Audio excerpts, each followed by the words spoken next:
ভালো ভালো লোক তো কোনোদিন চার দোকানে বসে না। যারা কর্ম করে বা মাটি খাটে বা নৌকা চালা বা রিক্সা চালক, ওরাই বসে এই চার দোকানে। এই এলাকার মানে শ্রমিক বেশি, যে সারাদিন কাজ করে একটু সময় কাটা, আর এলাকার বেসালার সব বেশি। টিভি দোকানে থাকলে একটা লোক টিভি দেখে, একটা চা খায়, পান খায়, একটা সিগারেট খায়, এক কাপ চা খায়, ধরেন একটা ছবি শেষ করে। এটা মেন কথা হচ্ছে তাদের সময় ব্যয় করা। ডিসলাইনের সেরকম এক মুভি দেয় না, ওয়াইফাই তো আপনি মানে যেটা মন চায় সেই আনতে পারেন। এখন বর্তমানে একটা তামিল মুভি আছে, সবাই তামিল মুভি দেয়, এক একজনে এক একটাই। কেউ নাটক দেখে, কেউ তামিল মুভি দেখে, কেউ হিন্দি দেখে, সবারই তো সব দেওয়া যায় না। তাদের কথা সব কথা তো হইব না, আমার মতো আমি দিয়ে দিই।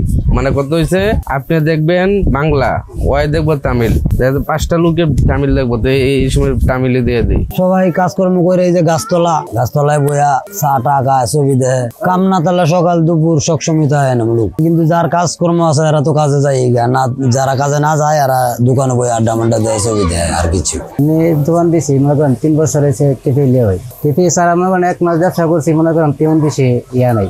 পাশের দোকান আছে, এই দোকানে যা, এই সাইডের দোকান আছে এনে যা, এরপরে গিয়ে টিপি আনলাম। সবাই এনে বয়ে দেয়, চা খা, সময় কাটাবে লাগে, ছবি দেয় কয়ে বা গান টান শুনে।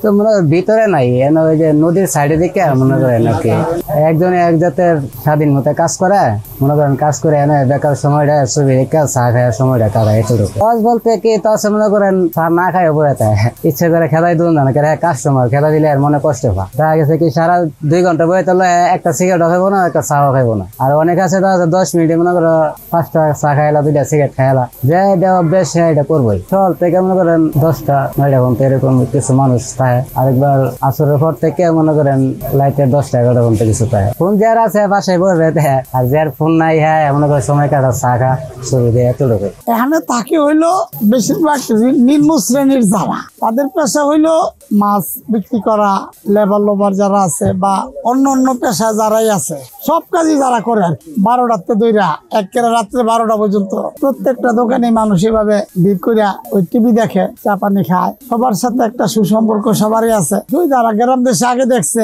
এখন তারা ঢাকায় আসছে, আইসো আনে এই যে দোকানে টিভি টুবি আছে ওই দোকানে একটু বেশি থাকে। ভাই টিভি ছাড়া কোনো কাস্টমার বইবে না দোকানে আনে। এইদিকে হয়েছে লাইলিং কাস্টমার, দৌড় আইলো দৌড় খাইলো, খাইয়া যাইলো গা। আর এখানে 1 ঘন্টা বয়সার ছবি দেখবো আর 10টা 5টা খাইবো। এখানে বিভিন্ন ধরনের কাস্টমার আছে, শুক্রবার হলো একটু বেশি আসে আর কি, বাইরেতে ঘুরতে তাই।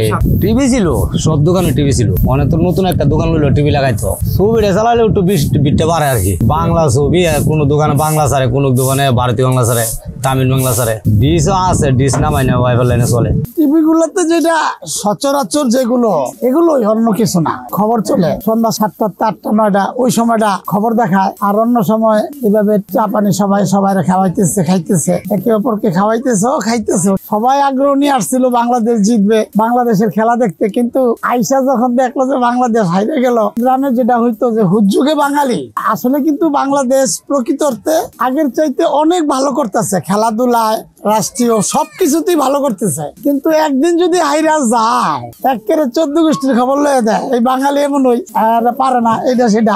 ওই ভিতরে যারা আছে সব লোক নদীর পাড়ে চলে আসে।